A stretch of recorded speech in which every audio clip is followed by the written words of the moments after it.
All in one insurance policy बीमा विस्तार के लॉन्च में देरी हो सकती है। क्या है पूरी खबर? अनुराग शाह हमारे साथ जुड़ चुके हैं। अनुराग, क्या है पूरा मामला? ऑल इन वन बीमा विस्तार प्रोडक्ट जिसकी तैयारी है आईआरडीए के द्वारा लॉन्च करने की, उसमें कुछ देरी हो सकती है।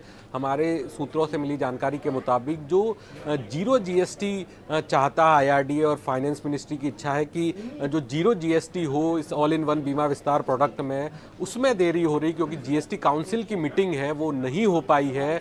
और जिस तरह से मौजूदा 5 राज्यों के इलेक्शन चल रहे हैं तो उसके बाद ही जीएसटी काउंसिल की मीटिंग होगी।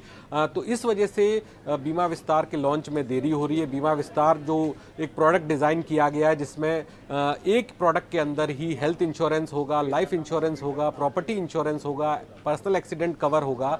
ये all in one insurance product जो है इंश्योरेंस रेगुलेटर के द्वारा तैयार किया गया, जिसमें सभी कंपनियों की भागीदारी होगी और प्रीमियम भी कंपनियों के मार्केट शेयर और क्लेम भी जो कंपनियों के मार्केट शेयर में बांटा जाएगा। तो जीएसटी काउंसिल जो है अभी नहीं, जीएसटी काउंसिल की बैठक में फैसला नहीं हो पाया। इस वजह से इस जो प्रोडक्ट के अंदर 0% जीएसटी का गुजारिश की गई है आईआरडीए के द्वारा भी, और इसमें वित्त मंत्रालय की भी सहमति है। लेकिन जीएसटी काउंसिल की बैठक नहीं होने की वजह से जो बीमा विस्तार के लॉन्च में कुछ देरी हो रही है। लेकिन ये जो प्रोडक्ट है ये काफ़ी गेम चेंजर साबित हो सकता है भारत के अंदर, क्योंकि इसका जो प्रीमियम है वो 800 से 1000 रुपये या 800 से 1200 रुपये के बीच में होगा, जिसमें आपको लाइफ इंश्योरेंस मिलेगा, प्रॉपर्टी इंश्योरेंस होगा, हॉस्पी कैश यानी आप हॉस्पिटल में एडमिट होते हैं तो प्रतिदिन के हिसाब से आपको भुगतान किया जाएगा। ये भी इस बीमा विस्तार प्रोडक्ट की जो खासियत होगी।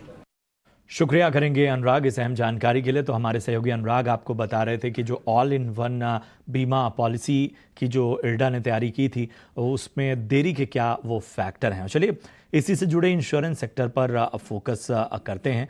और गौरव बताइए, अगर हम ओवरऑल इंश्योरेंस सेक्टर को देखें तो यहाँ पर आपको कौन से स्टॉक जो हैं वो बेहतर वहाँ से संकेत आपको मिल रहे हैं, और इसके अलावा ज़रा एलआईसी पर भी एक व्यू दीजिए, क्योंकि बहुत सारे लोग आईपीओ के वक्त से भी फंसे हुए हैं और हम तक तो बहुत सारे सवाल अक्सर हमारे कॉलर शो में एलआईसी को लेकर आते हैं। हालांकि बहुत सारे जागरूक निवेशकों ने अहम मौक़ों पे, अहम लेवल्स पे उछाल पर वहाँ पर बिकवाली भी की है, लेकिन बहुत सारे लोग अभी भी एक उम्मीद में बैठे हैं। तो एक सवाल मेरा ओवरऑल इंश्योरेंस सेक्टर को लेके वहाँ किस तरह का नज़रिया बन रहा है, और स्पेसिफिक एलआईसी पे भी ज़रा व्यू दीजिए।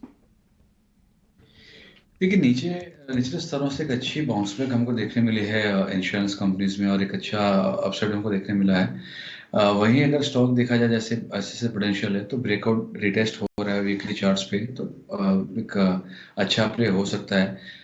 लेकिन अगर किसी को शॉर्ट टर्म के लिए अगर चाहिए तो मुझे लगता है कि वहाँ पे आप एचडीएफसी लाइफ पे फोकस रखिए, जहाँ पे एक फॉलिंग ट्रेंड लाइन का ब्रेकआउट हमको देखने मिल रहा है, और सस्टेन अगर हो गए तो एक अच्छी अपसाइड जो है टूवर्ड 685 ये आपको देखने मिल सकती है। तो मेरे हिसाब से अगर यहाँ पे किसी को अगर प्ले करना है तो आप एचडीएफसी लाइफ के लिए इसको प्ले कर सकते हैं, जो अभी फ्रेश ब्रेकआउट के कगार पे है।